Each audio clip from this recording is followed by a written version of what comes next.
Okay, so when you picture a great Roman general, what comes to mind first? Probably that classic image, right? Burly warrior, maybe on horseback, leading the charge. Well, today we're going to completely challenge that image.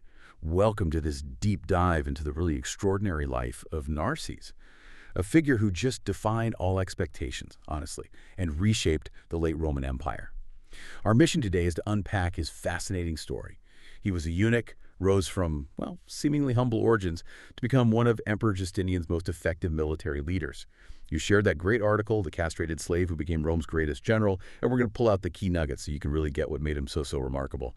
What's just striking is, he was a civilian, a eunuch, and his military greatness came late in life, much later. It's quite a departure from the usual narrative, wouldn't you say? Oh, absolutely. To really appreciate Narses, you need the context. Think late Roman Empire under Justinian. It was turbulent, ambitious, constant war, complex politics, Justinian wanting to restore Rome's old glory.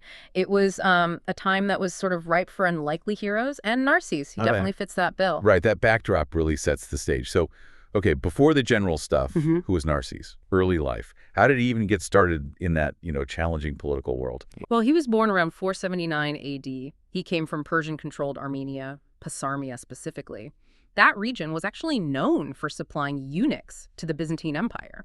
See, Roman law banned castration inside the empire, so eunuchs like Narses were imported, you could say. That made him an outsider, legally, culturally, right from the start. But despite that, or maybe even because of it, he was incredibly skilled at navigating the palace. He climbed the ranks, eventually becoming Grand Chamberlain. That's a huge position, top civil administrator, treasurer, highly trusted by Justinian himself. His outsider status, ironically, probably helped.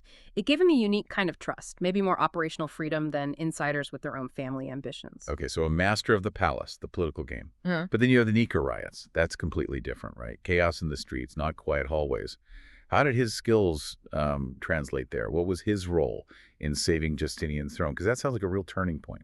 Oh, it was massive. The Nika Riots in 532 AD, a huge civil uprising in Constantinople, it genuinely almost overthrew Justinian. It started with the chariot racing factions, the blues and greens. They actually united against the emperor.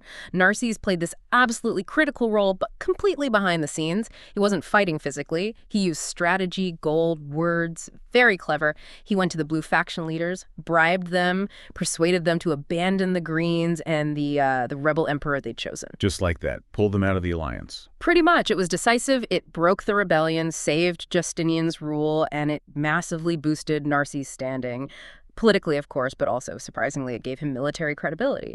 It really showed that strength isn't just about swords and shields, Sometimes it's about quick thinking in a crisis, political moves. That's incredible. Strategic thinking way beyond the battlefield. But okay, with all that savvy, that proven loyalty, why wasn't he just given an army right away? Or did people still just see him as the palace administrator? How did he make that jump from, treasurer to troop leader? Yeah, you're right. It wasn't a straight line at all. He wasn't a military man by training. His expertise was administration, finance. He was actually sent to Italy later on, and with a pretty modest force, maybe 5,000 to 7,000 troops. And his job was initially just to support Belisarius. Belisarius was Justinian's big general at the time. What's fascinating, though, is that Justinian seemed to trust Narses more than Belisarius, politically speaking. Why? Well, precisely because Narses was a eunuch. He posed zero political threat, no chance of starting a dynasty, no ambition for the throne itself. Belisarius. Maybe a different story. Okay, so Narses was reliable. Exactly. But that underlying tension, that dynamic between the two, Yeah. it actually caused problems. It undermined their joint efforts in Italy. They lost Milan in 539 AD, partly because they just couldn't cooperate effectively, a really costly mistake. Right, so political reliability might have been prioritized over pure military experience, or at least over smoother military cooperation. It certainly seems that way sometimes, and it highlights that question, doesn't it? What happens when politics trumps military unity in a campaign? Yeah, makes you wonder how much quicker Italy might have been secured if they'd worked together perfectly. Okay, let's fast forward a bit. Narses is now over 70, probably thinking about, quiet retirement in a monastery. And then boom, he gets called back to lead a massive campaign. What happened? Why him then? And how did he pull it off where others had struggled? It's an absolutely amazing part of his story, almost unbelievable for that era. Over Yeah. 70 years old, he was recalled in 551 AD to lead a new major push in Italy. The article mentions this prophetic dream about a bull supposedly symbolizing imperial victory, which convinced him to return. A dream, really. Well, that's the story. Wow. But the real reason he succeeded, I think, was his incredible combination of skills defying his age, logistics, diplomacy, battlefield tactics. For instance, logistics, he managed to buy back defectors from the Gothic side, just paid them to switch back, gaining strength without a fight. Very clever. Smart. Less bloodshed, more soldiers. Exactly. And then you have the Battle of Tagine in 552, his huge victory against the Gothic King Totila. He used this really unorthodox crescent-shaped formation, totally bamboozled the Goths. It was a masterclass. And after that, he retook Rome pretty quickly, using a mix of focused archery from his auxiliaries and smart flanking moves. It just shows how his vast experience, even if it wasn't purely military before, translated into brilliant strategic thinking, adaptability. That Tagine example sounds amazing. A crescent formation. Wild. But it wasn't just tactics, was it? The article stresses he was also a master psychologist.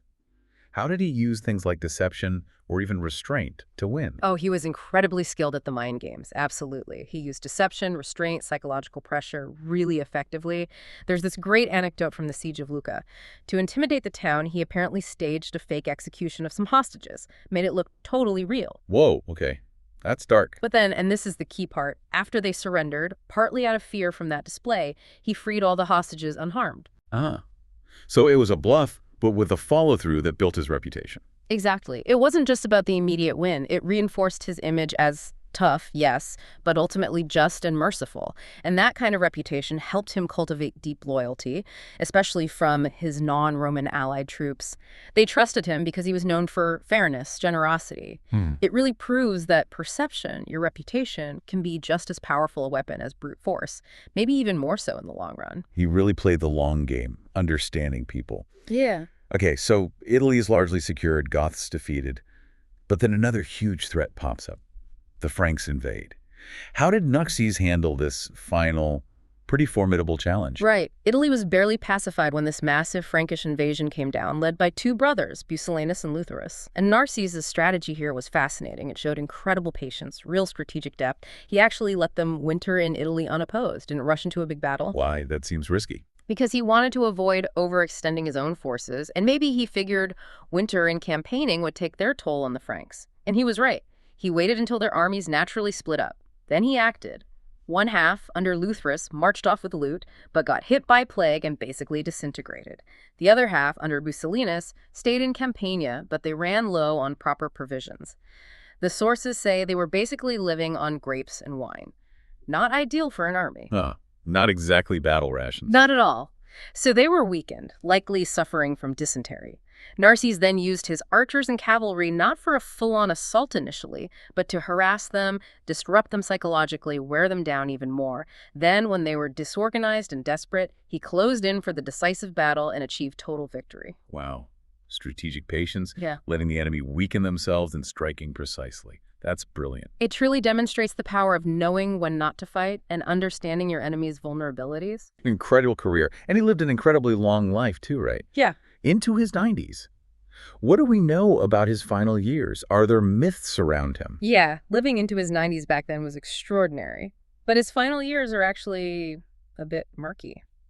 The historical accounts differ. Some sources say he fell out of favor, maybe got disgraced under the next emperor, Justin II, after Justinian died. Some say he was even recalled from governing Italy. Others suggest he continued to serve faithfully. It's not entirely clear. And what about treasure? I remember reading something about a hidden treasure legend. Ah, yes, the legend of Narses' treasure. It persisted for centuries, this idea that he buried an enormous hoard of gold somewhere, protected by secrecy, maybe even killing the workers who hid it. But honestly, that's almost certainly just a myth. What's far more likely and historically plausible is that he used the significant tax revenues he controlled. For rebuilding Italy. Exactly. Rebuilding Italy after decades of brutal warfare, infrastructure, administration. That's a much more practical and likely use of the funds than some buried pirate treasure. It's a good reminder of how history sometimes gets blurred by legend, leaving us to sort of piece things together. Okay, so after walking through this incredible life, what's the big takeaway? What does Narses mean for history? Well, I think Narses' life fundamentally redefines how we should think about power and leadership, especially in the ancient world. Here's someone who, as a eunuch, was often physically and socially seen as unfit for military command. Yet he didn't just succeed, he reconquered Italy for the empire. His story just completely challenges the assumption that, ancient military greatness required traditional masculinity or standard military background. He really embodies that Roman ideal of virtus excellence, virtue, but achieves it through intellect, brilliant tactics, shrewd diplomacy, and absolute loyalty, not just brute force. So it's a testament to mind over muscle, strategy over stigma. Absolutely. Intellect, strategy, loyalty, overcoming social barriers, political backstabbing, the sheer chaos of war. You have to put him right up there with Belisarius as one of the truly great generals of Roman history. And what's maybe most remarkable is that his greatest achievements came so incredibly late in life, at an age when most would be long gone from the stage. It's a fantastic story. Kind of challenges that old saying, doesn't it? Don't mistake a lack of balls for a lack of badassery, perhaps. Well, put crudely, yes. Narses proves that point emphatically. So maybe something for you to think about as you go about your day. Where else might we find true virtus, true excellence in unexpected people or places? And how often do we maybe overlook it because we're stuck on traditional ideas of what leadership or strength is supposed to look like?